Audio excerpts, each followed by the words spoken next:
Golpe no crime organizado. Mega operação faz prisões e apreende arsenal gigante de armas que iriam para facções criminosas. Crime da Braskem. Prefeitura de Maceió já sabia do risco de queda da mina desde setembro. Sem saída. Israel ataca a cidade com quase 1 milhão de refugiados palestinos. Mediador do Catar fala em crime hediondo. O ICL Notícias, segunda edição, está no ar.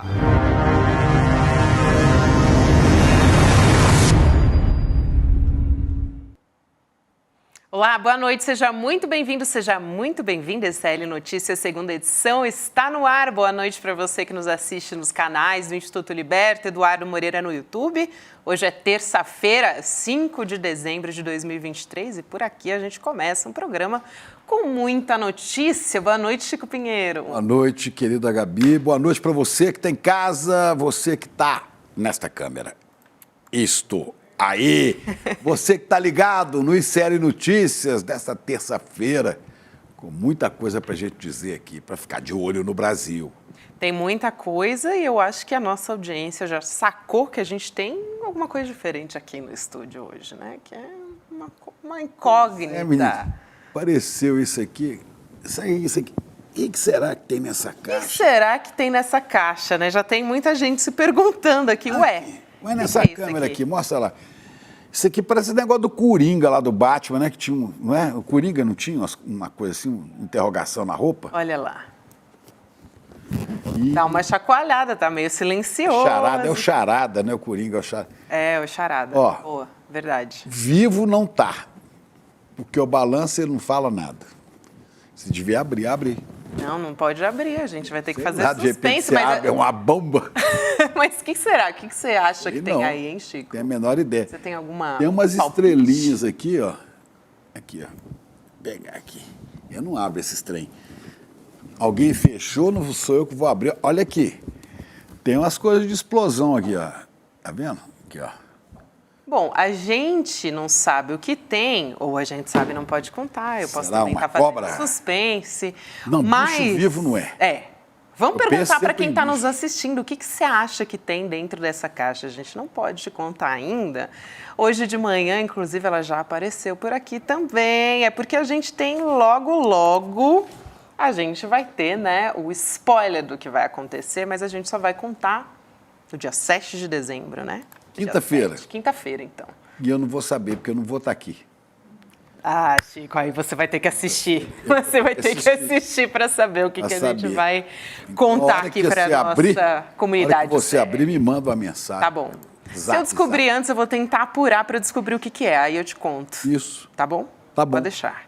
Mas vamos começar as notícias dessa terça-feira. A gente vai falar... Claro, mais um dia falando sobre a guerra, né? A gente teve uma operação também da Polícia Federal sobre armas, né? Uma quantidade, dezenas de milhares de armas que foram entregues, né, a facções brasileiras. A gente vai falar ao longo do programa a respeito disso com o Leandro Demore. A gente vai também entrevistar Glauber Braga, que ao longo da nossa programação. Teve também Nicolas Ferreira, né, que foi se auto-intitula transfóbico, né? Com Duda Salabert. Né? Eu sou a Nicole, então... Vamos falar a respeito disso também ao longo do programa. Tem muito assunto a partir de agora. Chico, a gente vai começar falando sobre Flávio Dino, né? Flávio Dino e Paulo Gonet, né?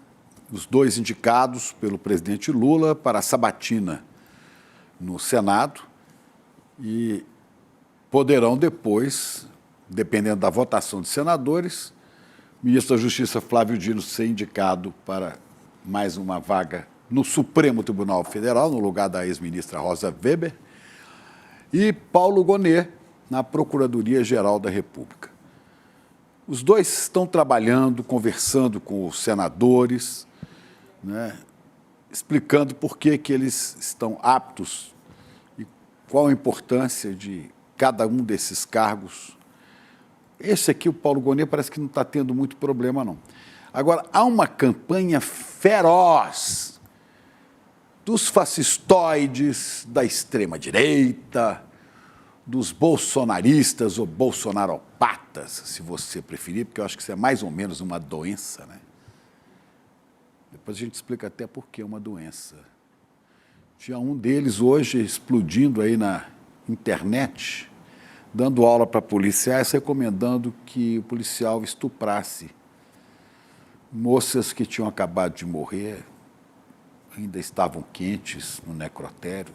Estupro não é mais uma mulher. Quer dizer, eu chamo isso de bolsonaropata.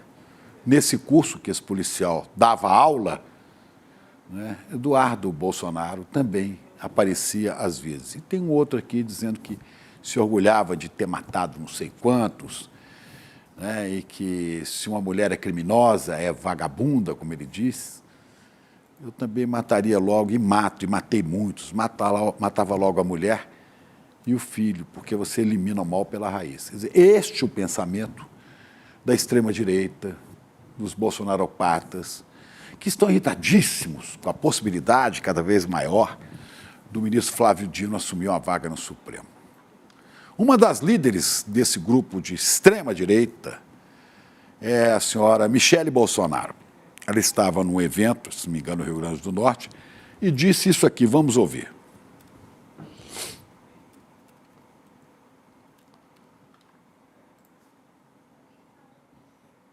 A gente está com o vídeo, parece que na agulha, mas a gente tem que rodar o vídeo, daqui a pouquinho a gente vai continuar. Não é possível? Sobre isso. Agora sim, ontem, temos. me posta uma foto com a palavra de Deus. Posta uma foto com a Bíblia.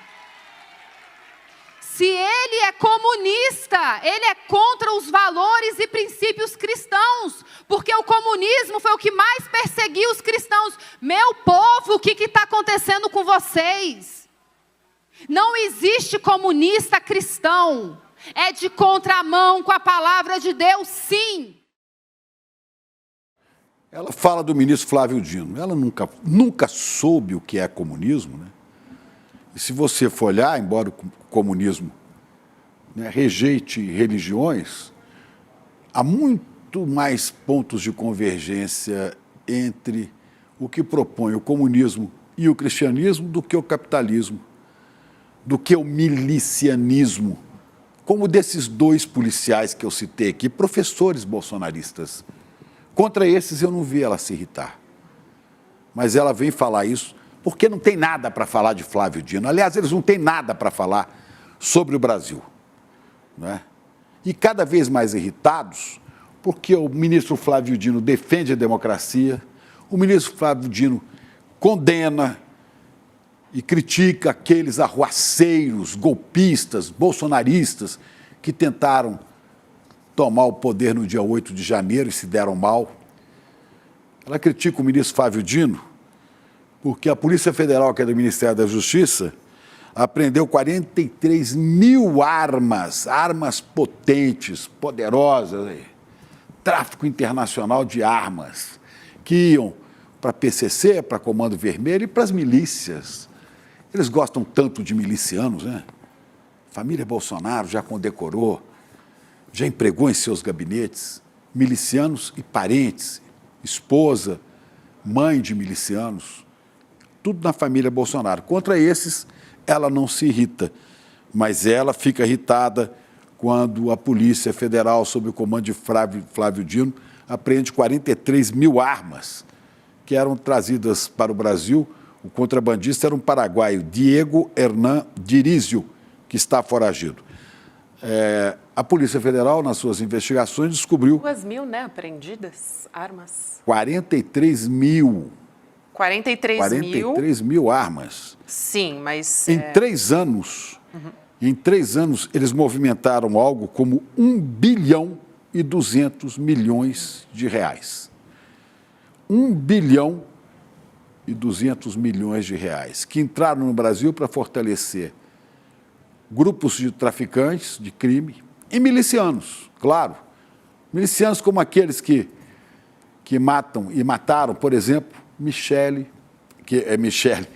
Marielle, né? Marielle, olha aí. Armas que vieram da República Tcheca, que vieram da Croácia, que vieram da Turquia, armas e dinheiro vivo. Claro que isso incomoda muito os bolsonaristas, né? Armas que iam para aliados milicianos. O Rogério Jordão, agora ele explicou aqui, ele tinha nosso redator. Exatamente, chefe. 2000?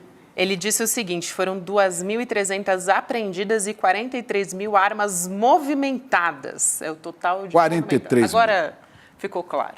Que resultam em 1 bilhão e 200 milhões. O que é isso? Né? Então é isso. Essas são as críticas que eles fazem a Flávio Dino. Esta é a cartilha que orienta o pensamento bolsonarista. Então, é contra isso que a gente não pode deixar de falar, é contra isso que o jornalismo decente, honesto e que defende a democracia tem que bradar, ao invés de ouvir essa senhora completamente deslocada, né, um misto de viúva de político vivo, Jair Bolsonaro, né, e pastora frustrada, falando aquilo de que ela não entende, porque não entende nem de comunismo e muito menos de cristianismo. Ou será que aqueles policiais aos quais eu me referi aqui, eles são cristãos, cidadãos de bem, são eles os representantes do lema Deus, Pátria e Família? Ou será familícia? Arranjar argumentos melhores. Minha gente, vamos continuar aprofundando essa história daqui a pouquinho, viu, Chico? Mas antes a gente vai falar dessa situação grave, continua muito grave. A mina da Braskem, em Maceió, corre risco de colapso a qualquer momento. A gente tem reforçado isso todos os dias e foi uma história que a gente trouxe em primeira mão, que a gente trouxe uma série de reportagens com a Heloísa Vilela. E a gente comentou ontem, aqui no ICL Notícias segunda edição, que as autoridades de Maceió já sabiam do risco de desmoronamento da mina e do risco também de os moradores de Maceió, que eles estavam correndo há bastante tempo. Mas agora apareceu um documento, um ofício sigiloso da prefeitura com data de 13 de outubro. Olha só, foram dados apresentados em setembro que já indicavam as áreas vulneráveis e o risco aos moradores de outros trechos além do bairro de Mutange. Vamos chamar o Leandro Demore aqui para a gente detalhar essa história e também dar uma olhada nesse documento passo a passo. Demore, boa noite para você, querido. Olá, gente. Boa noite. Salve, Demore. Salve, Chico. Vamos lá, Demore. Eu tô aqui, não tô ouvindo, na verdade, o Demore, mas avisei já a nossa produção. Mas, enquanto isso, vamos ouvir qual que é a história desse documento. O que a gente pode destacar? Já vi que a gente tem uma arte aqui com alguns trechos grifados que a gente pode ir trazendo por aqui. Esse documento é um documento da prefeitura, né, de Maceió, mostrando que eles já monitoravam, aí tá aí o documento, né, foi publicado pelo jornal Globo, se não me engano, hoje, né, mostrando que eles já identificavam, né, o perigo do colapso da mina, mas mantiveram isso em sigilo, sabe-se lá por quê, isso tem que ser cobrado agora da prefeitura, mantiveram em sigilo, segundo o que disse a prefeitura lá para o jornal Globo, era para não causar nenhum tipo de pânico ou correria das pessoas. Mas, gente, se havia um colapso iminente da mina, quer dizer, a prefeitura deixou as pessoas lá em risco de serem engolidas por um buraco, é isso de fato, né? Tá todo mundo fazendo politicagem em cima desse negócio agora, né? A gente tá vendo, né? A gente tá tendo aí, já tem um afundamento de 1,80 m dessa área, e lembram que a gente fez o programa ontem aqui? Eu falei, quem quiser recuperar o corte até, tá aí na internet. Eu falei ontem, vocês vão lembrar disso. Eu falei, eu vou dar o benefício da dúvida para a Braskem, né, e para as autoridades, para a autoridade do meio ambiente de Maceió, mas eu duvido, falei isso ontem, eu duvido que essas pessoas já não sabiam, inclusive conclamei as pessoas aqui para mandarem documentos, pessoas que trabalham na Braskem, que trabalharam na Braskem, podem mandar os documentos para a gente, porque a gente vai analisar os documentos e vai publicar os documentos, né? Eu duvido que eles não sabiam da gravidade, eu duvido que isso já não está contabilizado nos possíveis prejuízos da empresa, porque a partir do momento que eles sabem disso, que a prefeitura sabia disso, já tem todo um plano de contenção de imagem. A Braskem vai colocar publicidade no Big Brother Brasil esse ano, gente. É disso que se trata. Os caras vão fazer, como disse o Chico ontem, né? O Chico muito bem falou, por que a Braskem coloca publicidade no Big Brother? Alguém vai comprar alguma coisa? Você vai no supermercado hoje e compra algum produto da Braskem? Não é consumidor final que está preocupado com isso, né? Então, eles estão fazendo, claro, um plano de contenção de danos na imagem, um plano de lavagem pública da imagem e, obviamente, como eu falei ontem, já é quase um instinto de jornalista, porque a gente sabe como essas coisas funcionam, essas empresas não são pegas desprevenidas. Isso aí não aconteceu do dia para a noite. Tá aí, ó. Aí, ó. Braskem no BBB. Time reciclagem. Tá aí a Braskem, ó. Então eles já sabiam disso, agora tem a prova de que a prefeitura já sabia disso pouco tempo atrás, né? Mas eu aposto ainda, quero apostar, que tem documentos internos na Braskem de muito mais tempo atrás, que eles já sabiam do risco e já se preparavam para o risco de indenizações. Vamos lembrar o seguinte, as indenizações da Samarco, da Vale e da BHP, 8 anos, até agora não foram pagas. Foi paga uma parte das indenizações, transferiram pessoas de lugar, mas os 70 bilhões que eram das indenizações estão sendo discutidos na justiça ainda. Chico, sabe quanto é que a Vale, sozinha, só a Vale, faturou no ano passado? 222 bilhões de reais. A multa era 70. Eles estão há 8 anos sem pagar. Então eles estão há 8 anos acumulando faturamentos de 200 bilhões de reais, só a Vale. A Vale é sócia de uma outra mineradora naquela questão da Samarco. Eles estão há 8 anos acumulando esse dinheiro. Na hora que for pagar, Chico, vai ser igual a juntar uma moeda colada num chiclete na calçada para Vale. Vai custar nada. Agora, e a Braskem tem um plano para fazer a mesma coisa, como a gente falou ontem. Vamos usar um batalhão de advogados para tentar empurrar isso até o final dos tempos. Quanto custou para as famílias? Famílias que perderam pessoas, famílias que perderam a casa, perderam seus planos, perderam tudo, assim como em Maceió. E eu estou reparando desde ontem toda a cobertura jornalística. Eu não estou falando do Big Brother, todos. Ontem eu vi assim, Saugema é responsável, o Saugema é responsável pela tragédia em Maceió. Primeiro que não é tragédia, isso é crime ambiental, como a gente dizia ontem. Tragédia é um tsunami, é um vulcão entrando em erupção, é uma tragédia ambiental, isso é crime ambiental, não é crime. E o Saugema é responsável. O Saugema estava lá quietinho, mas ninguém fala assim, Braskem é responsável pelo crime ambiental.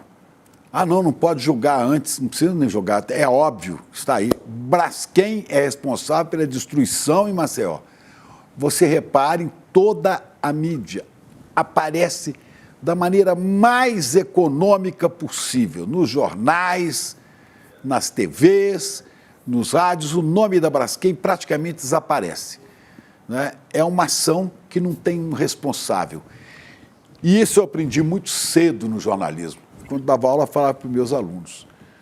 Né? Toda vez que você omite o responsável, você omite a gênese de um fato criminoso, você está absolvendo o criminoso. Você não pode omitir quem foi o sujeito daquela ação. Então, aqui a gente fala em alto e bom som. A Braskem trouxe desgraça para muita gente em Maceió.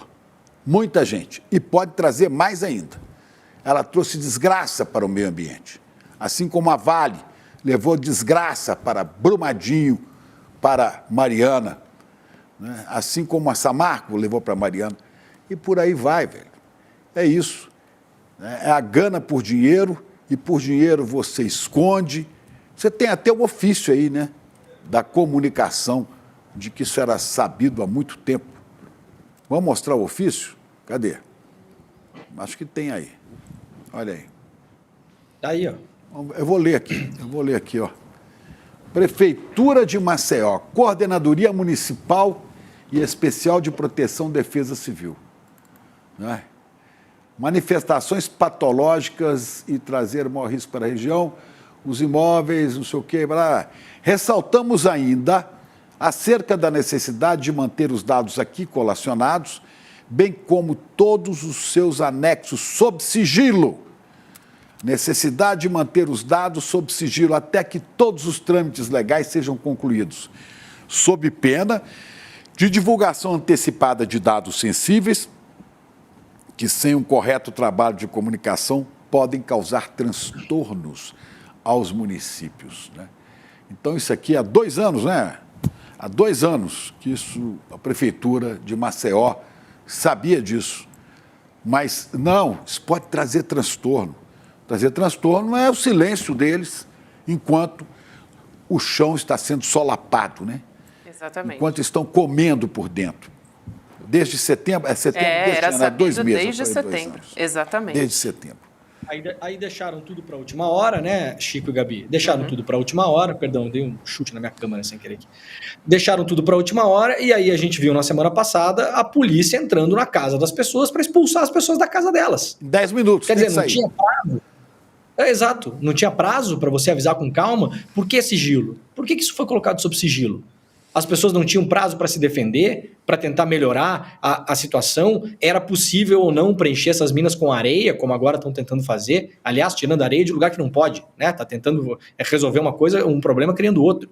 Já saiu notícia sobre isso, né? E a gente tem, como você falou, quem são, onde está a imagem dos helicópteros da imprensa na casa dos diretores? Que a gente cansou de ver. Quando é empresa pública, né, Chico?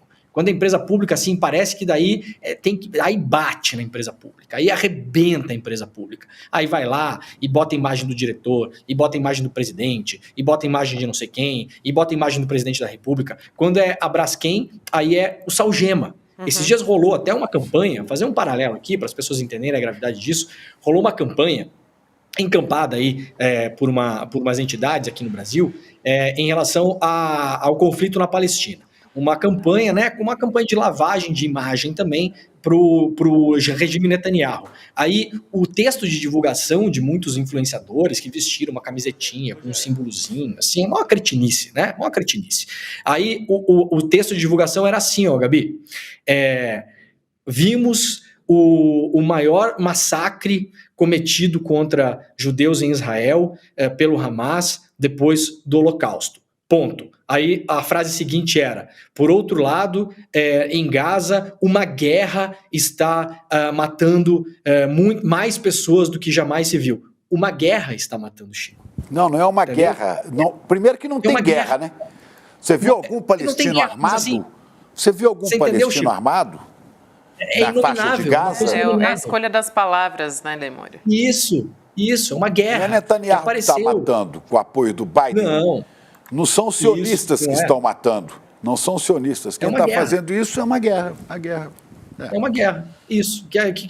Que ruim a guerra, né? Nossa, vamos lamentar. Uma guerra. É o sujeito inominado. Não tem rosto.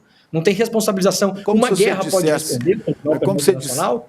É como se você dissesse para esses caras, pois é, né, lá nos anos 40, 1940, de 39 em diante, os campos de concentração mataram muitos judeus inocentes. Isso. Não, quem matou foi o Hitler, foi o nazismo. Exato. Foi o nazifascismo que matou judeus pelo mundo inteiro e perseguiu os judeus. Né? Exato. Vai ficar bem claro que nós repudiamos os ataques feitos aos judeus, mas não toleramos os judeus nazistoides que agem ao modo do nazismo, por isso nazistoide, né? Estão fazendo com as pessoas na faixa de Gaza. A gente vai mostrar ainda hoje. Isso. A gente vai mostrar ainda hoje, a gente vai falar sobre essa história ao longo do programa, mas voltando a falar de Braskem, hoje o Instituto do Meio Ambiente do Estado de Alagoas informou que multou a Braskem em mais de 72 milhões de reais por danos ambientais. 72 milhões. E também dinheiro, pelo risco de colapso e desabamento da mina 18 na região do Mutange, Maceió. Agora, quando a gente fala 72 milhões de reais, né, para quem está nos ouvindo, pode parecer que é muito, mas para a Braskem, isso não é nada, né, Temori? Não, obviamente isso não é nada, né? É uma empresa que está num ramo altamente lucrativo, um ramo do qual a economia depende, né? Fabricação de PVC, plástico, né? O ramo da petroquímica, né? O petróleo ele reage a diversas temperaturas e pressões e pode gerar desde combustível até plásticos, do poliuretano, PVC, dos mais variados tipos, né? E lembrando, Gabi, que a Braskem ela é um símbolo máximo do que a gente fez no Brasil com as privatizações. A Petrobras ainda é sócia da Braskem, não é controladora, né? Hoje de manhã até o Edu falou sobre isso, né? Tem ali sim uma responsabilidade, acho que a Petrobras deveria também encampar essa defesa dos moradores, deveria colocar ela, a Petrobras, se colocar na frente e falar, nós somos aqui sócios minoritários, nós não controlamos a empresa, como não controla de fato, mas no que depender de nós, isso aqui vai ser assim, assado, assim, a gente vai pagar indenizações imediatamente, a gente não vai brigar na justiça. A Petrobras poderia se colocar assim, afinal de contas é uma empresa pública, né? Poderia se colocar a favor do povo. Acho que é um papel que a Petrobras tem que ter também nesse momento. Agora, a Braskem, ela surgiu da compra de várias empresas públicas, principalmente subsidiárias da Petrobras. Começou lá em 1979 e principalmente com as privatizações do Fernando Henrique Cardoso, nos anos 90, eles foram comprando subsidiárias da Petrobras, até se tornar uma empresa controlada pelo poder privado. Então tá aí o exemplo, né, do grande poder privado, que é melhor que o público. Tá aí, ó, a Vale, Samarco, BHP,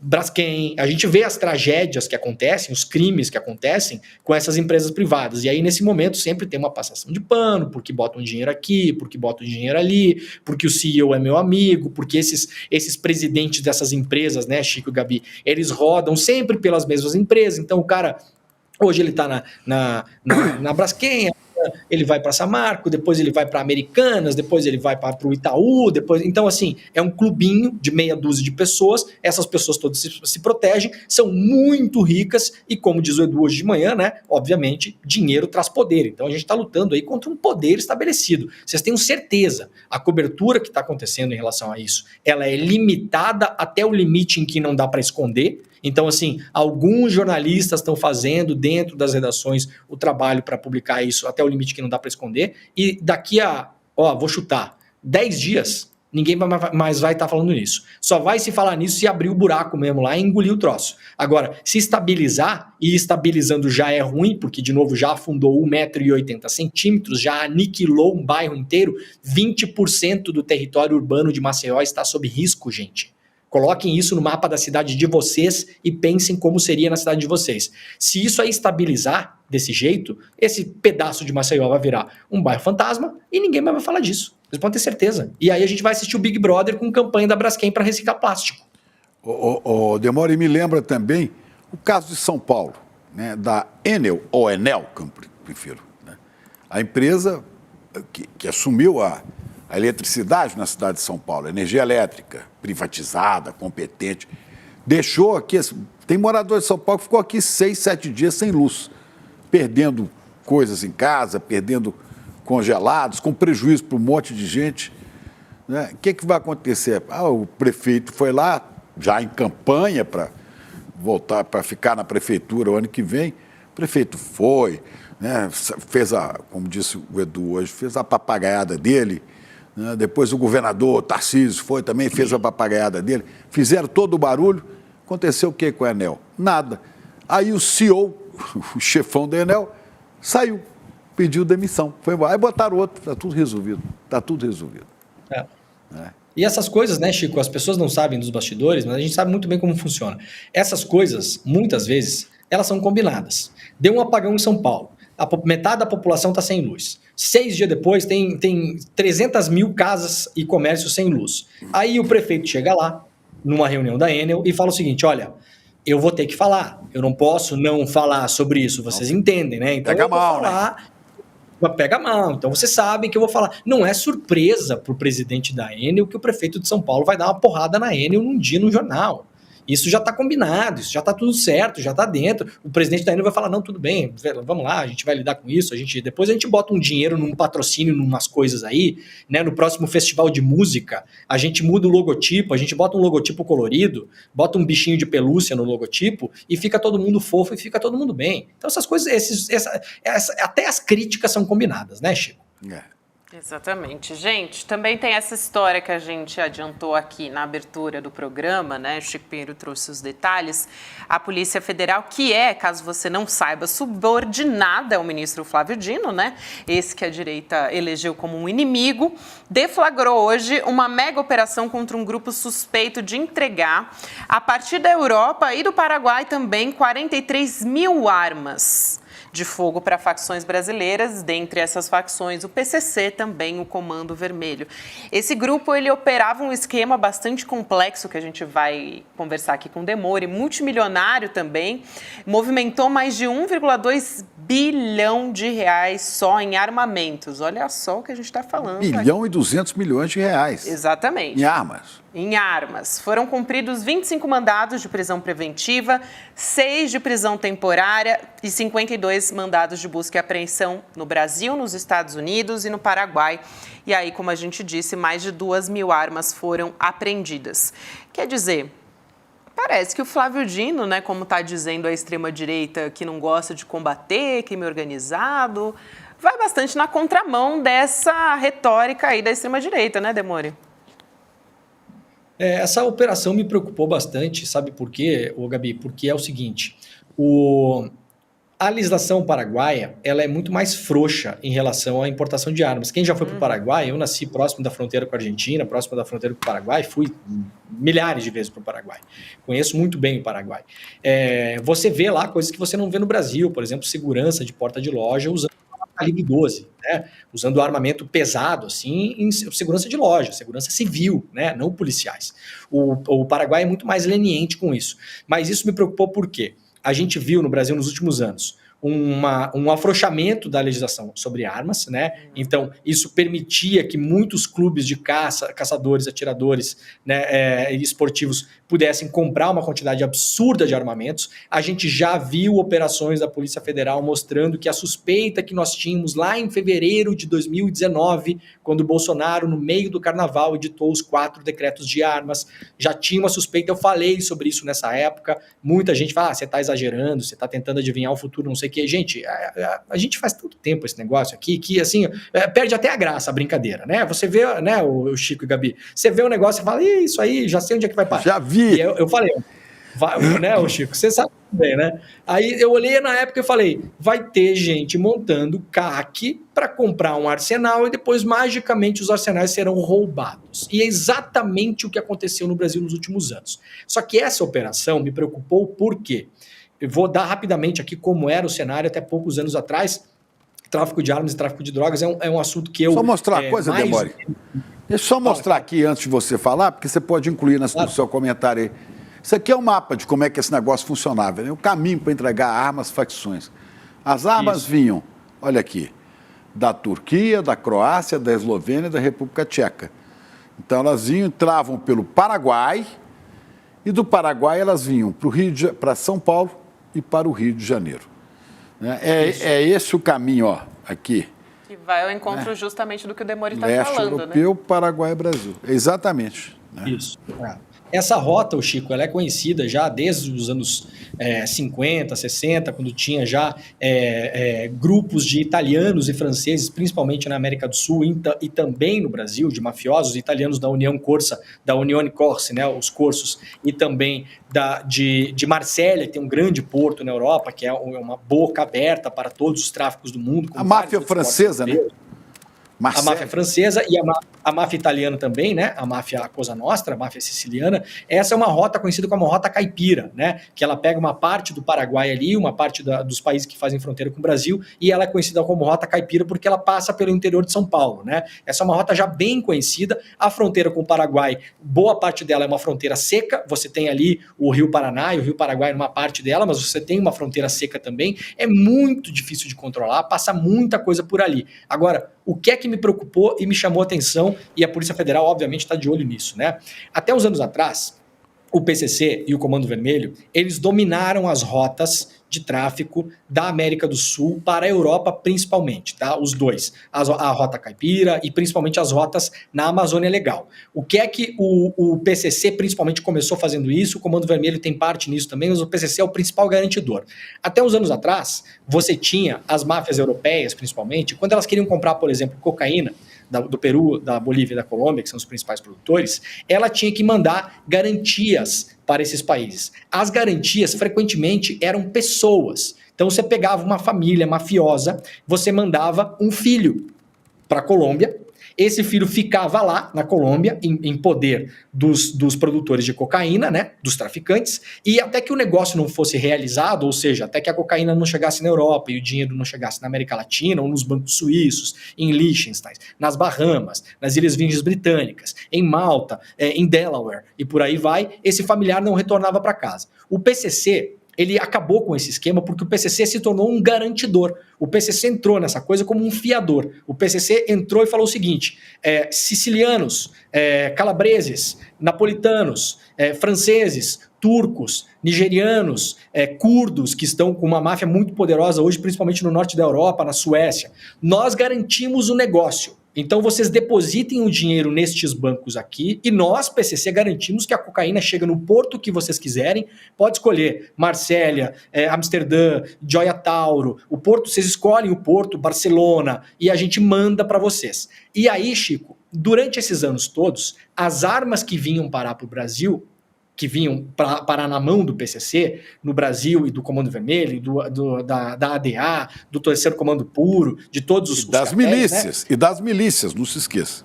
Das milícias também, né? Elas vinham, muitas delas vinham porque eram armas que eram o rescaldo do fim das Farc, né? Teve uma paz na Colômbia, uma paz temporária, várias Farc, as autodefesas colombianas, elas se renderam, muitas delas entraram na política e tal, entregaram armas, ou muitas armas ficaram na floresta, em posse dessas pessoas, e aí havia uma troca, um escâmbio ali.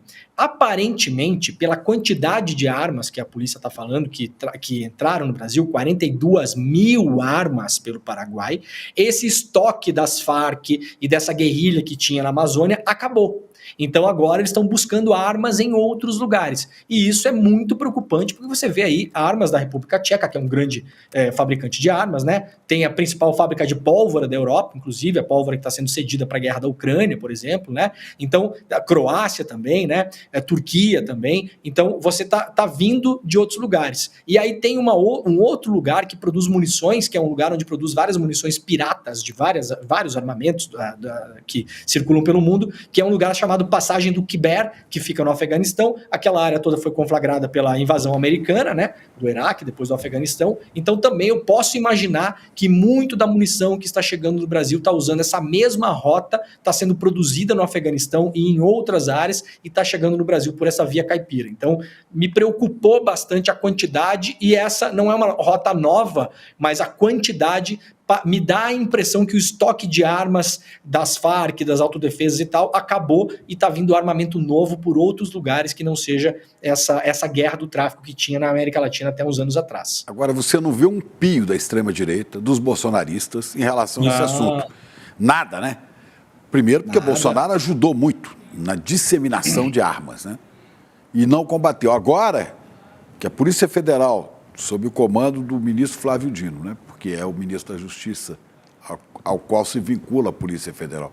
Quando a Polícia Federal faz esse estrago todo, a desinformada, coitada, a ignorante da senhora Michele faz um comício dizendo que Flávio Dino é comunista não pode ser cristão. Não, cristãos são eles, esse pessoal é que é cristão, né? Não pode. Hoje eu vi que é um relato de um senador que não quer, é o cristão, aí.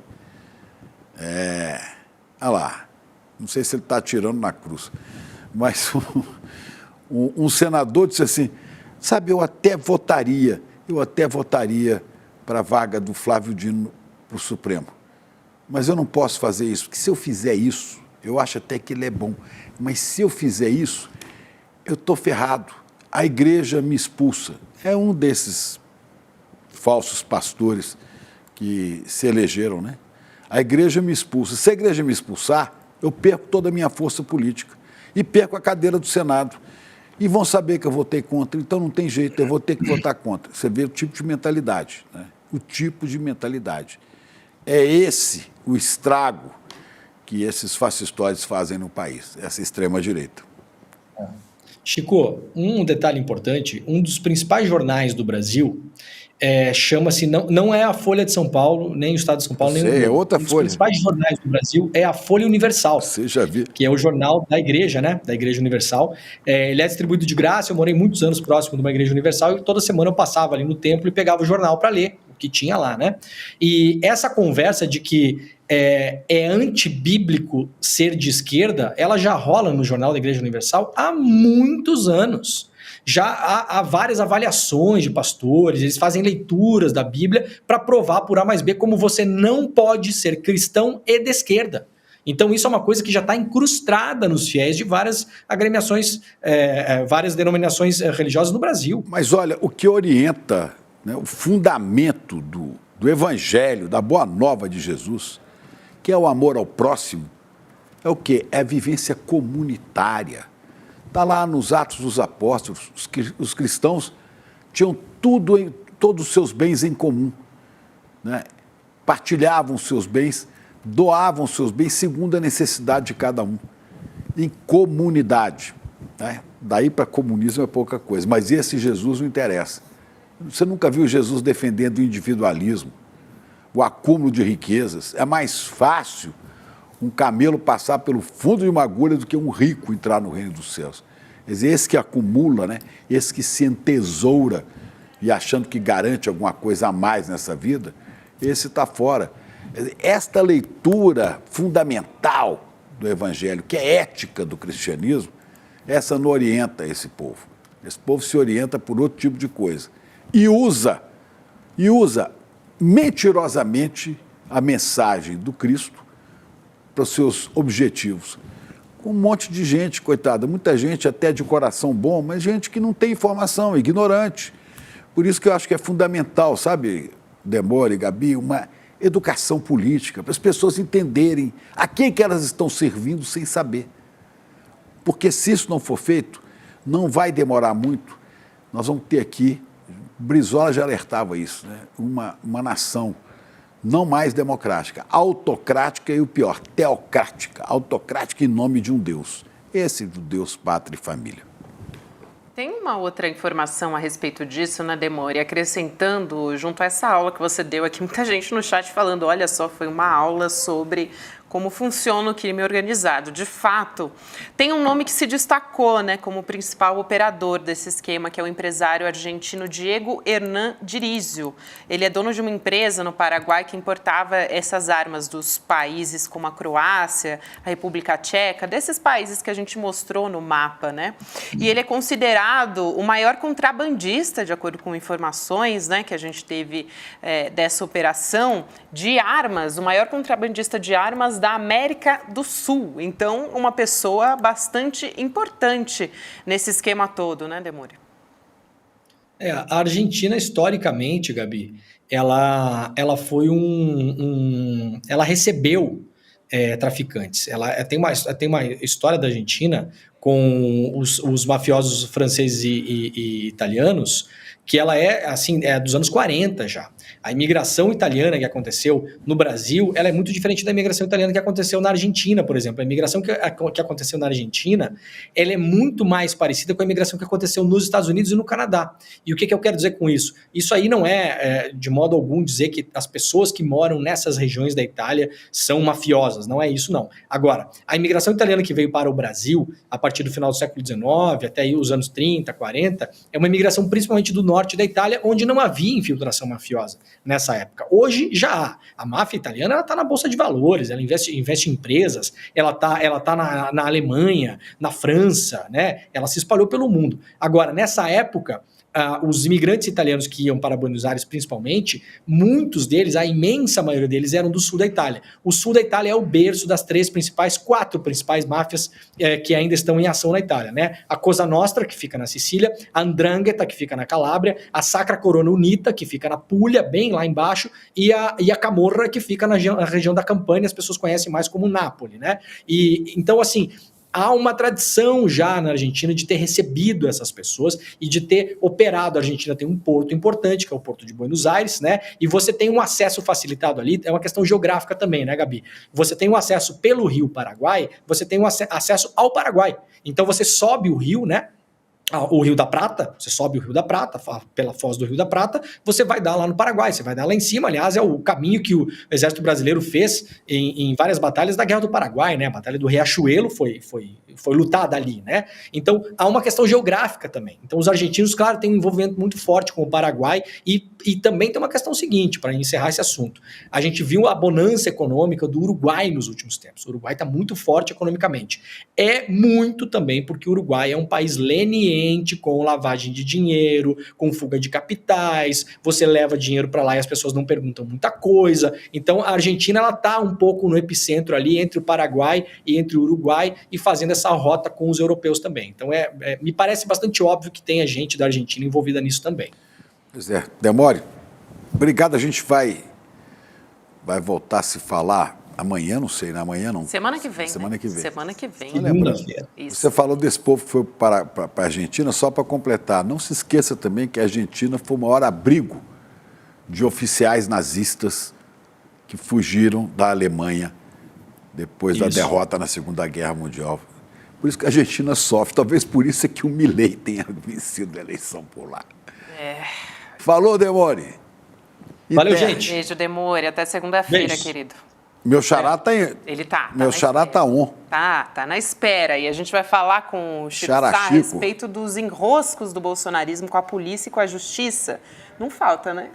Mais um. O Supremo Tribunal Federal não está conseguindo intimar o deputado Eduardo Bolsonaro para responder uma queixa-crime por ter, você deve se lembrar dessa história, ele comparou o que ele chamou de professores doutrinadores a traficantes de drogas em julho desse ano.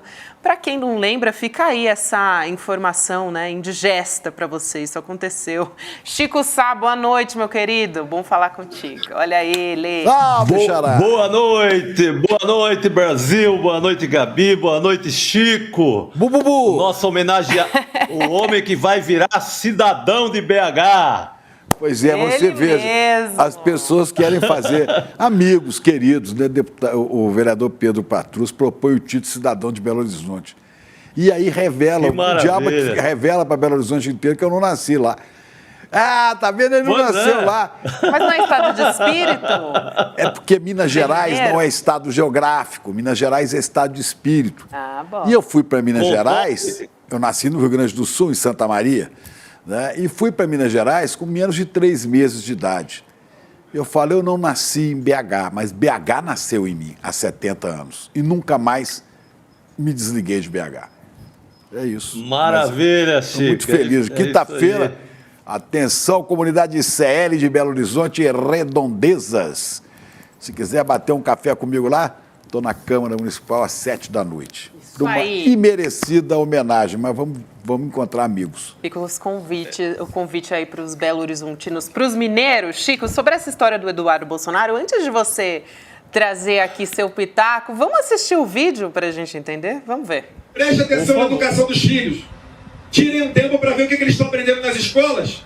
Não vai ter espaço para professor doutrinador tentar sequestrar as nossas crianças. Não tem diferença de um professor doutrinador para um traficante de drogas que tenta sequestrar e levar os nossos filhos para o mundo do crime. Talvez até o professor doutrinador seja ainda pior, porque ele vai causar discórdia dentro da sua casa, enxergando opressão em todo tipo de relação. Gente, já foram 7 tentativas do Supremo Tribunal Federal, não é isso, Chico? Olha, e vai continuar mandando o oficial de justiça e ninguém encontra o cara, né? Mas ele não vai à Câmara? Acho que não frequenta muito, viu, Chico? O povo de São Paulo tem que cuidar mais na hora de votar nos seus deputados federais. Como é que elege um cara desse, ligado à milícia carioca, elege aqui em São Paulo, o cara não comparece, o rapaz esculhamba professores. Quem fala mal de professor no Brasil, meu Deus do céu, isso é da pior espécie. Mas nessa conjunção está o suprassumo do bolsonarismo, né? Falar mal, destratar, falar mal de professor e fugir da justiça. Essa gente é especialista nisso. Chico. Falar mal de professor e fugir da justiça. Eles só sabem fazer isso. Mas, pelo amor de Deus, vamos multiplicar os oficiais de justiça, vamos pegar esse homem, né? Colocar ele para assinar essa coisa, porque a gente não está falando de algum anônimo, a gente está falando de um deputado federal, pelo estado de São Paulo. Isso é que é o mais grave, pelo estado de São Paulo. Então, dá para cercar, coloca um oficial de justiça em cada entrada do Congresso, que uma hora pega, né? Ô, Chico, porque o Carlos Bolsonaro é a mesma coisa, ele foge de oficial. O pai nem se fala, o pai se esconde na hora que é para falar com a justiça mais do que qualquer um. Então, poxa, vamos colocar... Eu tenho uma tática, é colocar um oficial de justiça em cada entrada do Congresso, é fácil.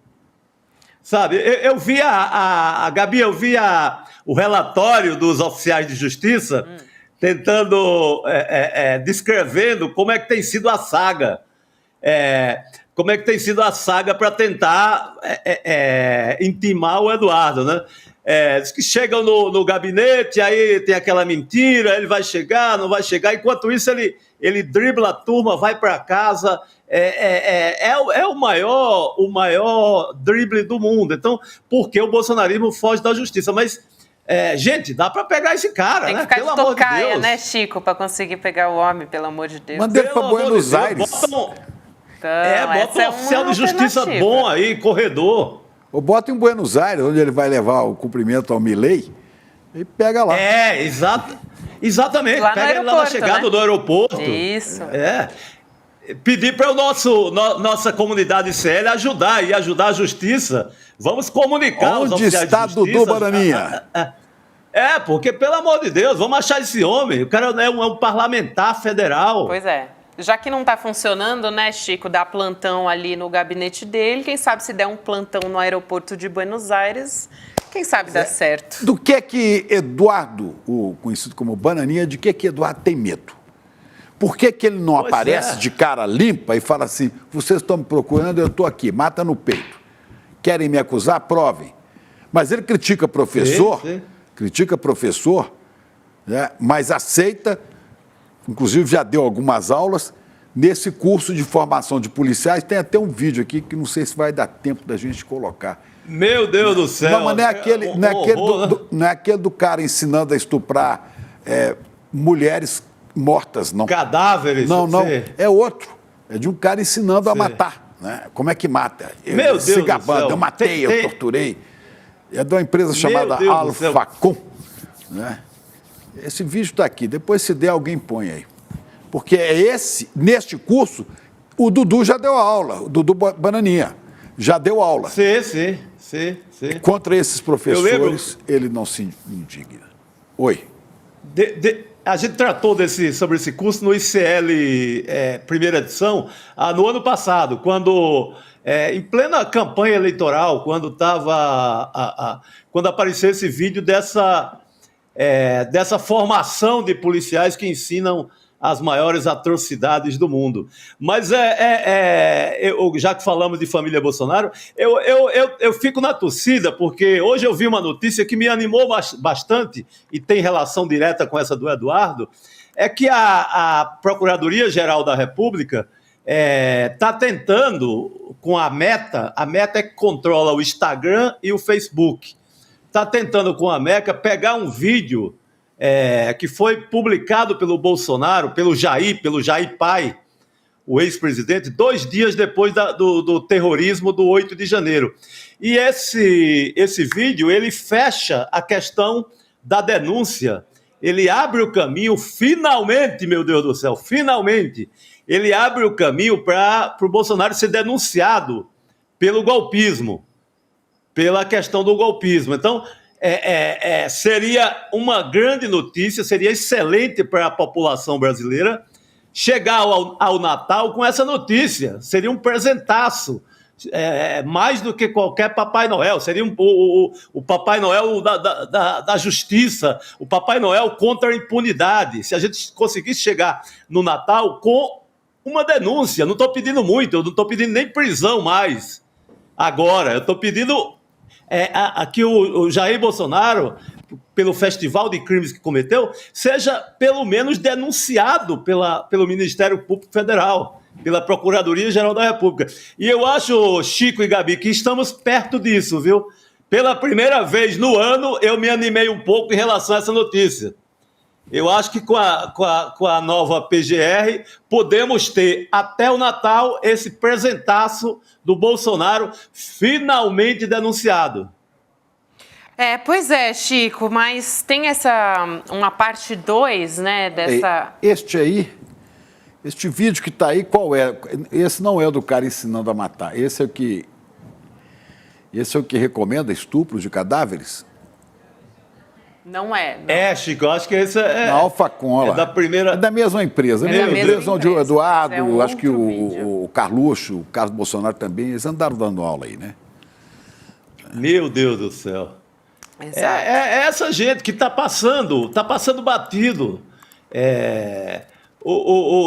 Não se tem uma denúncia contra esse povo, não se tem um indiciamento, como tanto cobra o jurista, o Lênio, o nosso colega. Lênio tem cobrado assim, porque é absurdo que a gente chegue ao final, mais de um ano depois, vai completar um ano da saída do Bolsonaro, e a gente não tem sequer o indiciamento de ninguém peso pesado dessa turma. Até agora ficou só naquela turma de terroristas que quebrou o STF e o Congresso Nacional. Ô Chico, falando de novo sobre Eduardo Bolsonaro, né? A gente brincou aqui sobre pegar ele lá no aeroporto de Buenos Aires, mas é verdade, né? Ele vai estar junto, de fato, lá com o Jair Bolsonaro, né? O ex-presidente, na posse do Javier Milei. Tem uma nota da coluna da Mônica Bergamo na Folha de São Paulo, ela publicou agora de tarde, dizendo que o Bolsonaro, inclusive, já pediu autorização para o Alexandre de Moraes para viajar até a Argentina. Então, ele deve viajar na quinta, ficar em Buenos Aires até segunda-feira. Ele teve o passaporte retido, Exatamente. por ordem do Supremo, do ministro Alexandre de Moraes, embora a Argentina não exija passaporte. Mas ele, para não complicar mais a própria situação, falou que... Né, comunicou. Ele pode, como é na região do Mercosul, ele pode viajar só com o RG, com a famosa carteira de identidade. Mas ele, por precaução, ele comunicou. Mas no ritmo que tem andado a justiça, ele pode viajar tranquilo. Ele está ainda passeando por aí. Mas eu vejo esse destino. Ele agora vai para a festa da posse. Mas eu vejo. Não sou nenhuma madame de astrologia ou de leitura de cartas ou de leitura do futuro, mas eu vejo, não sou nenhuma vidente, mas eu vejo que a Argentina pode ser um destino, inclusive, de asilo político perante uma possível condenação do Bolsonaro, uma ameaça de prisão. Eu não descartaria a Argentina, Buenos Aires, com essa amizade que ele tem com o Milei, como uma possibilidade de fuga da prisão, pedindo asilo político por lá. Não descartaria essa possibilidade. Eu acho que isso é para a gente colocar no caderninho e pensar nisso para muito breve, viu? Porque a família tem a proximidade, ele tem proximidade, está indo para a festa. Eu creio que esse acontecimento pode ser mais breve do que a gente imagina. Aliás, como disse há pouco, Demore, né, mostrando essa vocação de algumas autoridades da Argentina de receber mafiosos, traficantes, nazistas, e por que não? Exatamente. Um sujeito acusado de golpismo, de roubo de joias, enfim, e se for condenado, né? Pode ser. Com Milei, então... porque eu acho que ele não aguenta esse destino de uma cadeia aqui no Brasil. Ele é muito frouxo para aguentar uma cadeia no Brasil. A papuda te espera, lembra? Lembra ele falando? A papuda te espera. Eu acho que ele corre para a Argentina, viu, Chico? A amizade dele lá já o credencia para uma fuga para Buenos Aires. Vai dançar um tango lá com o Milei. Não dando para tentar o pneumotórax, como no poema de Manuel Bandeira, né? Leiam esse poema, Manuel Bandeira, pneumotórax. O jeito é cantar um tango argentino. Agora, Cantar um tango argentino. Sabem quem não vai na posse do Milei? O presidente Lula. Ele já bateu o martelo, gente. Não vai para a posse. Nem deve ir mesmo, né? A gente já tinha falado aqui. Ele vai enviar o ministro das Relações Exteriores, o Mauro Vieira, para fazer ali, né? O Lula, ele gosta de manter o diálogo, né? Para não ficar chato, ele vai mandar o Mauro Vieira na posse, Chico. Não, é importante, manda o Itamaraty, manda a diplomacia, né? Porque ninguém. Eu acho que não é hora de brigar com ninguém, nem com a Argentina. Na diplomacia não se briga com ninguém. Vamos continuar com todos os negócios possíveis. A relação com a Argentina economicamente é muito importante. Mas aí participar da festa, participar do baile, participar do tango da posse, aí também é demais, né? Deixa o bolsonarismo, deixa a extrema-direita da América Latina festejar. Deixa o Eduardo Bolsonaro, intimado ou não, deixa eles festejarem lá entre eles. Eu acho que aí cumpre o papel diplomático, manda um representante e está feita a história. Chico, olha só, chegou uma notícia agora aqui também na Comissão de Fiscalização Financeira e Controle de Segurança Pública da Câmara dos Deputados. Hoje o ministro de Direitos Humanos, o Silvio Almeida, deu uma enquadrada no deputado Kim Kataguiri.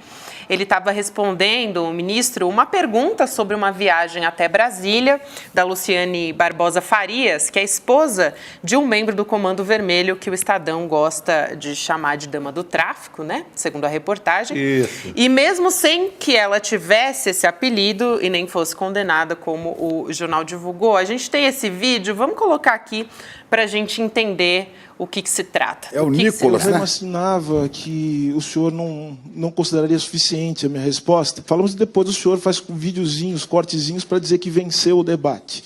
Isso é tipicamente do grupo de extrema-direita, do qual o senhor é um dos líderes, e que tem como algo usual fazer insinuações difamatórias. Então o senhor vai recortar esse vídeo e dizer que venceu um debate que o senhor nunca se propôs a fazer. E o grupo ao qual o senhor pertence é um grupo também responsável pela deterioração do debate público no Brasil. Eu tenho o direito de me posicionar politicamente porque fui vítima de ataques. E posso mostrar aqui, o deputado faz uma série de videozinhos, coloca aqui uma série de posts atacando a minha honra, fazendo insinuações e, portanto, eu tenho o direito de responder na condição de ministro de Estado que sou. Deputado, inclusive, é o seguinte, se o senhor acha que há alguma coisa de errado com as condutas que são tomadas pelo Ministério, tome as providências cabíveis. Caso contrário, o senhor estará prevaricando. Aliás, eu gostaria de aproveitar esse momento. Eu quero aqui franquear minha solidariedade com o padre Júlio Lancelotti, que tem sido vítima de ataques covardes por parte de um ex-membro do seu grupo. Sobre não ter políticas para vítimas, isso mostra que o senhor não tem o menor conhecimento sobre como funcionam as políticas do Ministério, porque, na verdade, as principais políticas do Ministério são para as vítimas. E reafirmo o que eu disse, o senhor e o seu grupo são um dos grandes responsáveis por desestabilizar a política brasileira, a democracia brasileira, eu reafirmo isso. Eu tinha me equivocado aqui, eu falei Nicolas, não é o Nicolas, é claro, é o Kim. Mais para frente a gente vai falar do Nicolas Ferreira, um outro assunto também. Pois é. Exatamente, uma lição, uma aula do professor, do mestre e do ministro Silvio Almeida, né?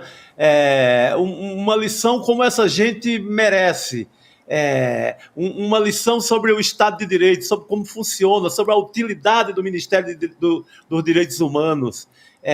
Assim, fica nesses momentos fica estabelecida assim, a grande diferença, né, entre essa gente da extrema-direita que não só atrapalha a democracia, mas como tenta minar diariamente a democracia no Brasil. E o professor Silvio Almeida, né, ainda vai no ponto central, que é essa ideia da lacração da extrema-direita, e mostra, inclusive, o método deles, como vencer um debate com Flávio Dino ou com Silvio de Almeida. Só é possível vencer um debate com eles se você faz cortes absurdos e divulga ali para a sua galera, para a sua claque. Porque se for no debate público como foi esse, hoje na Câmara, não tem para ninguém, né? Estamos falando de mestres, de sábios, de pessoas que têm muito conhecimento jurídico, filosófico e defende a grande causa dos direitos humanos. Foi mais uma aula do ministro Silvio Almeida para essa gente. Tomara que um dia aprendam. Eu acho que não, mas vamos torcer para que um dia se rendam e aprendam alguma coisa. Não aprende, não. Extrema-direita não aprende nada e não quer dialogar, quer disseminar ódio, quer difamar os outros. É o que fez, que tentou o Kim, fazer com o Silvio Almeida. Eu tinha falado no Nicolas, que o Nicolas também desafiou o ministro Silvio Almeida e levou a cota que ele merecia de resposta. Assim como eles odeiam o Flávio Dino, porque o Flávio Dino desmoralizava essa galera que não tem proposta nenhuma. Né? Essa galera de Michele, de Eduardo, de Carlos, de Carluxo, e ataca o padre Júlio Lancelotti. Veja que loucura. Meu Deus do céu, Júlio, meu Deus do céu, Chico. Né? Essa é a pior parte, né? Que escolha, né, Chico? Além de tudo, uma covardia, né? Um pessoal que nunca se preocupou com o sofrimento dos outros, com os pobres, com nada, atacar. Devem dizer que o padre Júlio é comunista, né? Assim como, deve ser assim essa mesma, dizem que o Dino é comunista. Tem mesma conversinha, né? Nós temos e atacam uma pessoa que é símbolo do que melhor São Paulo tem em matéria de amor ao próximo, de solidariedade. Qualquer noite fria você vai encontrar o padre Júlio Lancelotti na rua, amparando os desabrigados, amparando os necessitados. Assim, esse homem talvez seja a melhor coisa da cidade de São Paulo, o melhor ser humano, o que de melhor temos na ideia de amor ao próximo na cidade de São Paulo. Estão preparando um grande papo com o padre Júlio aqui, né, para lembrar o sentido verdadeiro e profundo do Natal. Aguardem que vem aí. Agora, tem o Silvio Almeida aqui no vídeo, sendo desafiado pelo Nicolas, que disse que o nome dele é Nicole, aquele dia que botou uma peruca loura. Vamos ver, mais um, olha aí. Boa. Solta, boa. Nicolas. Aí. Eu tenho uma visão de mundo. E pode ter certeza que enquanto a gente estiver aqui, a gente vai expor a verdade e a tua fala aveludada não consegue enganar o Brasil mais uma vez. Obrigado, ministro. Volte sempre. Ministro, seu tempo de réplica. Quem ouve o deputado falar parece até que ele gosta da verdade, né? É um negacionista, alguém que não se curva aos fatos.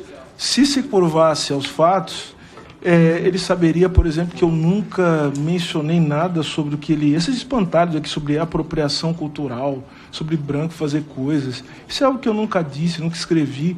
O senhor criou um espantalho a meu respeito que não tem nada a ver com aquilo que eu sou e aquilo que eu faço.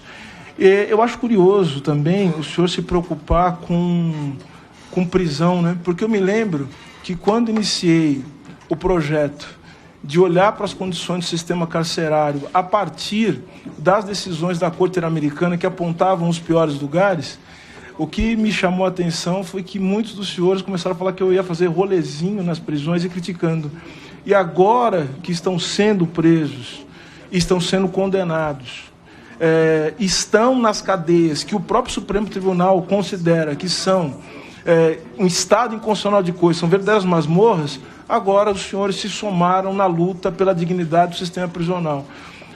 Eu chamaria isso de hipocrisia, chamaria isso de alguém que não se curva em relação aos fatos. Obrigada, ministro. Aí o ministro dando a resposta, né? E esse Kim, esse Nicolas, esses Bolsonaro, nunca foram na cadeia ver os patriotários que eles incentivaram a ruaça lá do dia 8, né? Os caras estão lá na Papuda, não vão lá não. Viu, Chico? Não prestam o menor apoio, assim, o próprio Bolsonaro nunca foi. Para não ser injusto, sabe o único que foi, Chico? O ex-juiz Sérgio Moro. Esse Sérgio foi. Moro.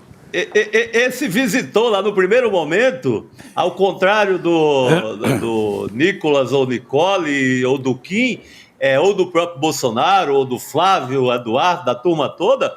O Sérgio Moro, sejamos justos, visitou os colegas dele de extrema-direita, que tinham quebrado o Palácio do Planalto, o Supremo Tribunal Federal e o Congresso Nacional. O Sérgio Moro foi lá, eu lembro de uma visita dele, falou com uns quatro amigos do Paraná, foi dar um abraço e tal, prestar um apoio lá à turma do Paraná que foi que acabou na cadeia por aquele ato de vandalismo, terrorismo do 8 de janeiro. Tá aí, pelo menos tem uma qualidade esse ex-juiz. Eu não tinha descoberto nenhuma qualidade dele até então, pelo menos é solidário à turma dele lá do Paraná, né? Pelo menos isso. Pois é. É isso, Chico. Um beijo para você, meu querido. Até amanhã. Nossa audiência estava com Maravilha, saudade obrigado. de você. Mandou um beijo Boa aqui. noite, Tá gente obrigado. pensando. Estamos aqui, estamos na área. Todos nós, um beijão. Valeu. A gente continua por aqui, vai falar com o deputado federal do PSOL, agora do Rio de Janeiro, o deputado Glauber Braga. A gente começa falando da CPI da Braskem. Dou boa noite para o deputado.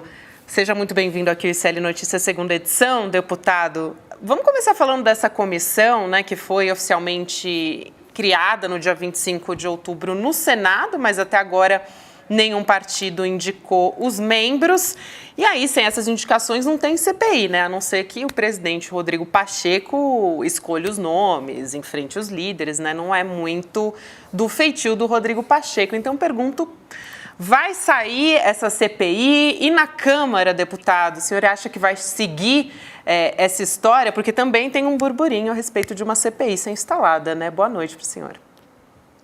Boa noite, deputado. Boa noite. Primeiro, obrigado. Boa noite.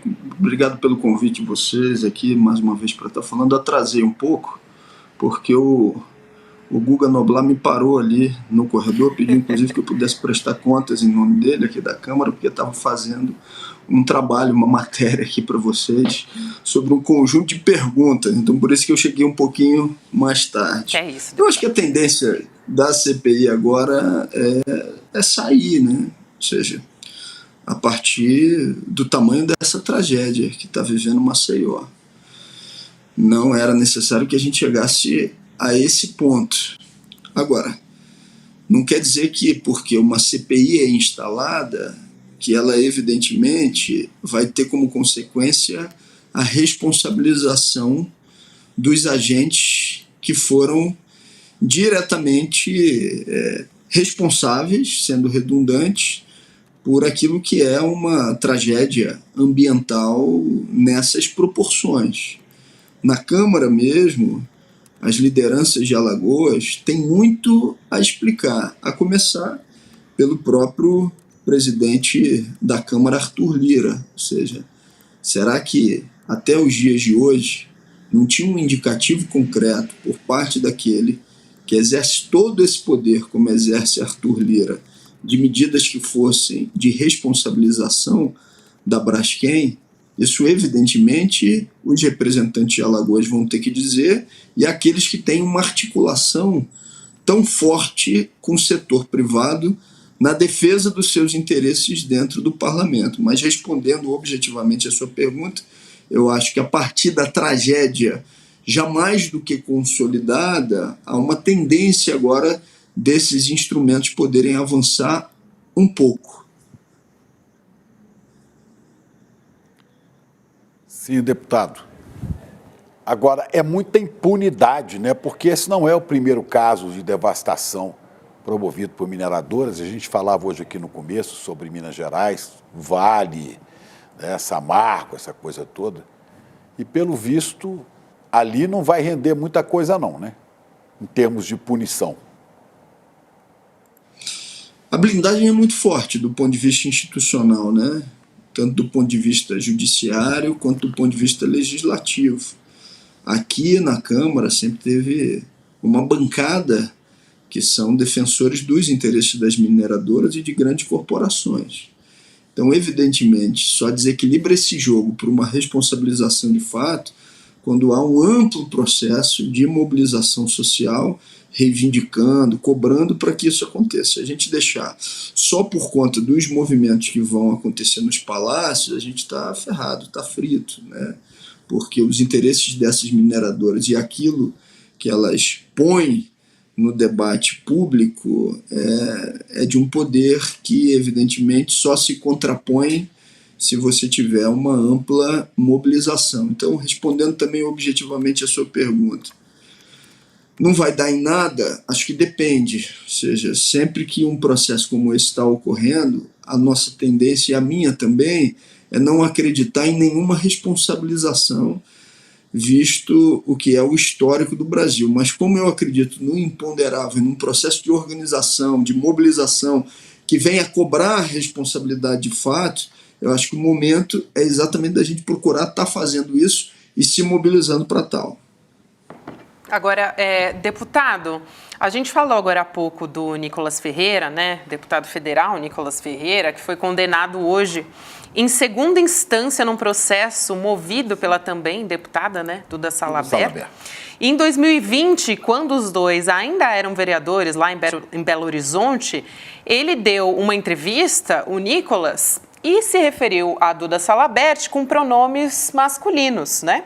Por esse motivo, o Tribunal de Justiça de Minas Gerais manteve essa condenação por unanimidade e reduziu essa indenização de 80 mil para o valor de 30 mil.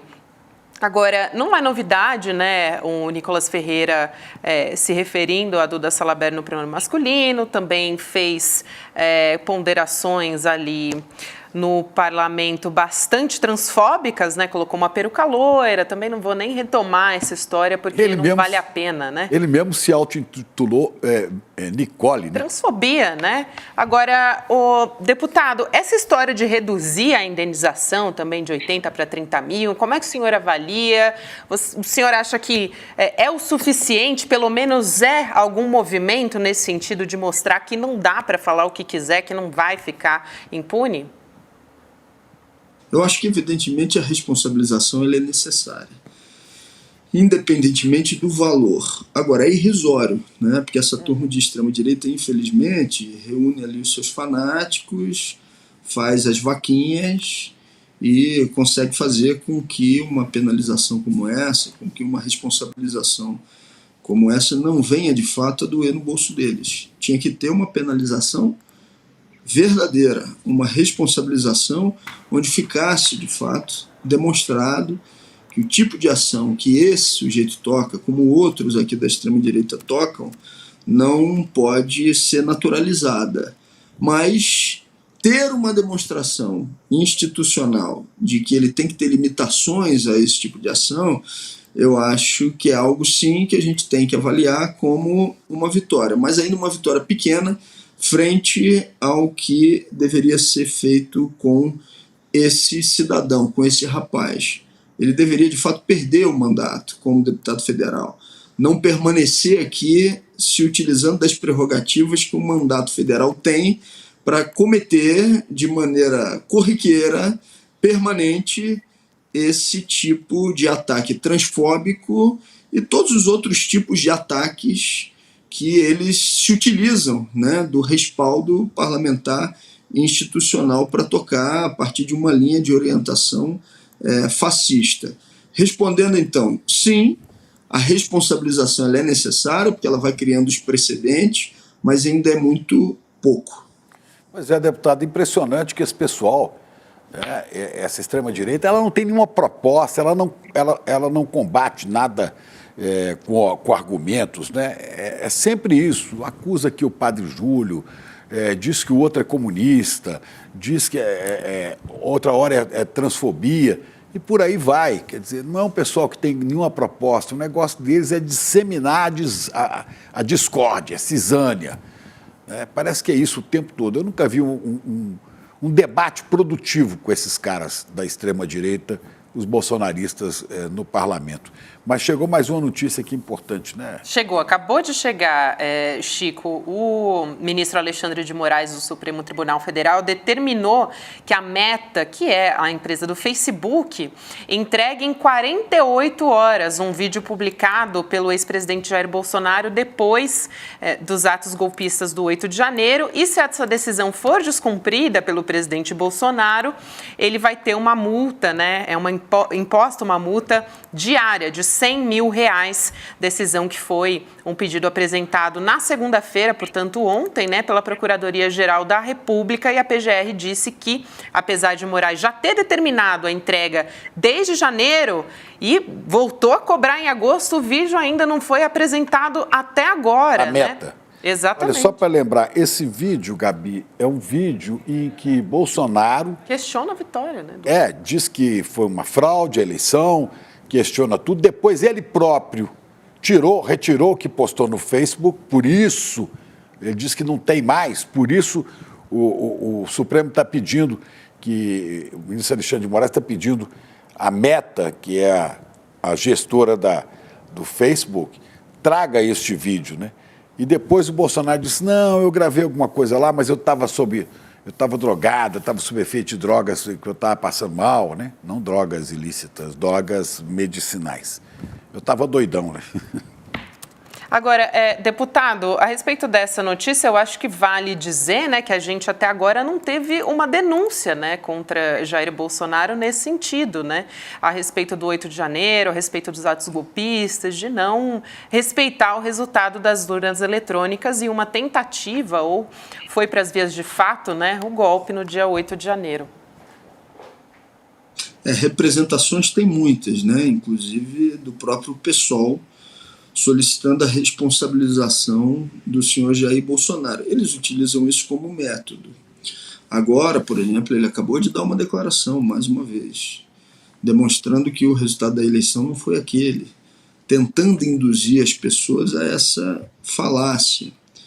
E faz isso junto com a movimentação da eleição do Milei na Argentina. Os seus apoiadores fazem uma movimentação no mesmo sentido no espaço da Câmara dos Deputados. Então, a minha avaliação é que a gente tem que contar, sim, com o Supremo Tribunal Federal para essa responsabilização. E os partidos de esquerda que militam, de alguma forma, na institucionalidade, têm que cobrar essa responsabilização e tensionar por ela. Mas a gente não pode ficar só dependente disso. O melhor antídoto contra as tentativas golpistas de Bolsonaro é um processo de organização e de mobilização que, infelizmente, parte significativa da esquerda não está fazendo, não está tocando. É se organizar para além do período eleitoral, é se organizar na rua, porque a gente não pode permitir que eles se sintam à vontade para ocupar o espaço da rua. E um exemplo de quem esteja fazendo algo parecido. Eu considero que o presidente colombiano, Petro, ele tem feito uma tentativa, pelo menos, de uma mobilização a quente contra as iniciativas golpistas. Faz isso mobilizando o povo de maneira permanente, nos bairros, na rua, nas comunidades. Fez isso quando assumiu a presidência da República e mandou para a aposentadoria compulsória dezenas de oficiais das Forças Armadas. Agora, aqui no Brasil, a gente tem, de maneira permanente, uma tentativa de acordo onde oficiais não sejam responsabilizados. É fato que na CPMI do dia 8 de janeiro, e aqui eu cumprimento a relatora por isso, ela solicitou a responsabilização e o indiciamento, inclusive de oficiais. Agora, quem tem que ir agora na mesma linha é o Ministério Público e o Judiciário, que vai fazer o julgamento daquilo que ela encaminhou. Então, nós temos que nos mobilizar, não terceirizar tudo para o STF, mas cobrar do STF essa responsabilização, que não passe pano tanto para o senhor Jair Bolsonaro quanto para aqueles que foram cúmplices da tática golpista de Bolsonaro. E, ao mesmo tempo, esquerda se mobilizando na rua. Não pode ter vira-voto só no período da campanha eleitoral. O processo de mobilização, de articulação, de ocupação das praças, de formação de núcleos, tem que ser permanente. E, nesse sentido, a presidência da República pode exercer um papel fundamental que venha a inibir as tentativas golpistas de Bolsonaro e companhia. É isso aí, deputado. Agradecemos a sua participação, mas só lembrando, essa mobilização de rua, ela é fundamental, mas não só de rua, de educação política para a eleição do ano que vem de prefeitos, porque esses prefeitos vão virar cabos eleitorais de deputados e senadores, muitos possivelmente fascistoides, né? Então tem que haver esta mobilização, sim, né? E esperar que o Supremo tome as medidas necessárias para dar o destino que deve ter o golpismo, né? Natural. Sem dúvida. Eu que agradeço mais uma vez aqui a oportunidade que vocês me concederam e concordo plenamente. O processo de mobilização e de organização tem que ser múltiplo e nas mais variadas frentes. A esquerda não pode abrir mão de ocupar o espaço da rua. A direita e a extrema-direita de orientação fascista o faz ocasionalmente para atendimento de determinados objetivos. Mas quem tem a vocação para a ocupação do espaço da rua é a esquerda. Nós não podemos abrir mão desse papel. É isso, deputado. Abraço grande, até uma próxima. Deputado Glauber Braga, deputado federal pelo PSOL, conversou aqui agora, com a Gabi, gente. pode vir o Supremo, né? E é por isso que eles têm tanto medo do Dino no Supremo, né? É por isso. Exatamente. Agora a gente vai falar da guerra, né? Israel ampliou essa frente de guerra para o sul de Gaza. A gente começou a falar a respeito disso ontem. Atacou a cidade de Khan Yunis. E detalhe, tá? Se calcula que lá estão nada menos do que 800 mil refugiados que vieram da parte norte. Você deve se lembrar que Israel foi, né, massacrando essas pessoas. Foram, na verdade, mandando elas irem do norte para o sul, foram já para Khan Yunis, que é bastante ao sul da faixa de Gaza, e agora elas têm que ir para Rafah, que é praticamente a ponta, né? É o finalzinho, é o extremo sul da faixa de Gaza. Pega 1 milhão de pessoas, era até mais, traz para o sul, e agora eles não têm mais para onde ir, um lado é o mar, o outro é muro, e jogam bomba em cima das pessoas. Vamos assistir o vídeo? Vamos ver, olha só. Ó, a gente está vendo agora um vídeo que liga justamente o norte ao sul da faixa de Gaza, né? As pessoas correndo e tem uma ambulância que já tem uma pessoa. É uma pessoa, provavelmente uma vítima desse bombardeio. Olha só, as pessoas correndo, ao mesmo tempo tem gente andando de bicicleta, correndo de bombardeio, gente. Imagina o desespero dessas pessoas. Enquanto isso, a ambulância, né? A única ambulância. Gabi, é como se esses civis desarmados, fossem terroristas. É como se mulheres e crianças fossem terroristas, né? E vítimas da sanha assassina de Netanyahu e seus asseclas, né? Lá, aqui, em todos os lugares, inclusive dos Estados Unidos. Exatamente. Enquanto isso, a gente vê, a gente ouve, na verdade, o bombardeio. Olha só, está chegando um dos enfermeiros que estava numa charrete, porque ele estava ali provavelmente atendendo essas pessoas, e começam a colocar os cidadãos da faixa de Gaza dentro dessa ambulância, porque era o único veículo, né, que tinha capacidade de ir mais rápido para fugir do bombardeio. Enquanto isso, tem gente que não tem alternativa, tem que ir a pé, tem que ir de charrete, tem que ir de bicicleta. Olha, não são imagens de nenhuma TV de lá, não, é da agência France Press, né? São imagens que também passaram na CNN Internacional, né, na BBC, não é de nenhuma TV comunista, né, nenhuma TV terrorista do Hamas. E é tão grave essa história, como a gente viu nesse vídeo, a gente está acompanhando essas imagens, que o mediador do Catar, que tem servido ali como negociador, né, entre Israel e o Hamas também, a acusar Israel de crime hediondo. Eu achei até que demorou, né, Chico, para a gente ver algum posicionamento nesse sentido. O mundo inteligente, o mundo sensível, civilizado, olha para isso aí e fala, é um massacre.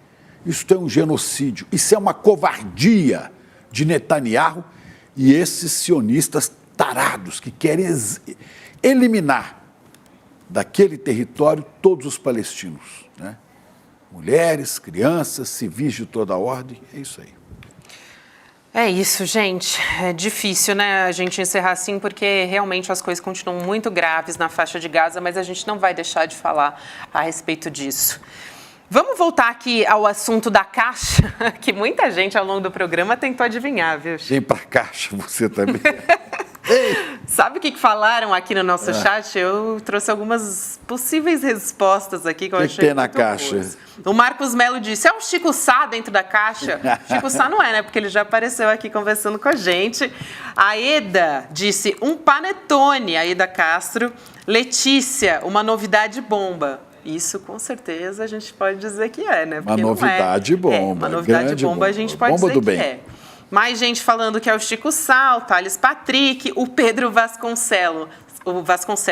É a condenação do Bolsonaro? Essa daí a gente também, né, tá de olho nisso. O Guilherme Pato, Rosalim Pato, o referendo do Maduro.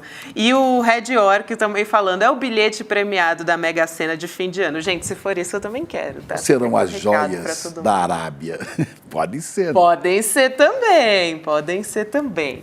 Gente, muito bom. A gente tem um vídeo aqui que acho que vai dar um gostinho do que a gente está falando dessa história, né, do dia 7. Vamos assistir. Oi, pessoal do jornalismo do ICL. Vocês já devem ter recebido uma surpresa que eu mandei para vocês. E essa é uma caixa muito especial, com uma novidade muito importante, que nós iremos lançar aqui no ICL. E esse lançamento vai ser na quinta-feira, 7 de dezembro, no NU. E vocês podem ter certeza que o que tem aí dentro foi feito com muito carinho. Mas olha, vocês não podem abrir a caixa, é só na quinta-feira. Agora, enquanto isso, vocês podem tentar adivinhar o que é. Quinta-feira é o Chomsky Day e essa é a grande novidade do ICL para toda a sua comunidade. Conto com a presença de vocês. Até lá! Muita gente dizendo aqui, olha, não sei o que é. Uma pessoa, eu vi que comentou aqui, o Marcos Melo, achei que o comentário, ele falou, eu não sei o que vai ser, mas vai ser a alegria da comunidade ICL, muito bom, isso pode ter certeza, mas o resultado vocês vão saber na quinta-feira, agora, dia 7 de Depois de amanhã. Depois de amanhã. Isso. A gente vai saber. Enquanto isso, a gente fica aqui na curiosidade também, né? Bom, é isso por hoje. A gente também vai ter aula do ICL no dia 17 de dezembro, sempre lembra você, 8 horas da noite, com o Eduardo Marinho, uma conversa entre Grande papo. Eduardo Marinho e Eduardo Moreira, falando sobre a indignação como filosofia de vida, né? O Eduardo Marinho, ele tem uma longa experiência, ele foi para as ruas para conversar com as pessoas, conhecer a realidade das pessoas, que era bastante diferente da que ele vivia, e aí ele trouxe sobre essa história, né? Ele trouxe aqui um papo com o Edu Moreira que a gente pode acompanhar, mas para você garantir a sua vaga, você tem que entrar em icl.com.br/N2, 17 de dezembro, um domingo, 8 horas da noite. Agora sim, vamos de Sinapse ICL? Bora lá! César Calejon e Robertinha Garcia vão entrevistar a Margarete Brito, advogada, fundadora e diretora executiva da APEP. É isso, gente. A partir de agora você acompanha. Boa noite, meu querido Chico Pinheiro. Boa noite, minha querida Gabi. Boa noite para você da comunidade ICL. Vamos que vamos. Vamos que vamos. Até amanhã. Boa noite. Até amanhã. Põe na agenda que esse vale a pena. 17 de dezembro, domingo, às 8 horas da noite, Eduardo Marinho, filósofo das ruas, sucesso da internet, das redes sociais por suas reflexões e textos, vai dar uma aula para o Instituto Conhecimento Liberta. Para você participar dessa aula ao vivo e que não tem replay, clique no link aqui em cima ou aqui embaixo e se inscreve agora, gratuitamente. A gente se vê lá.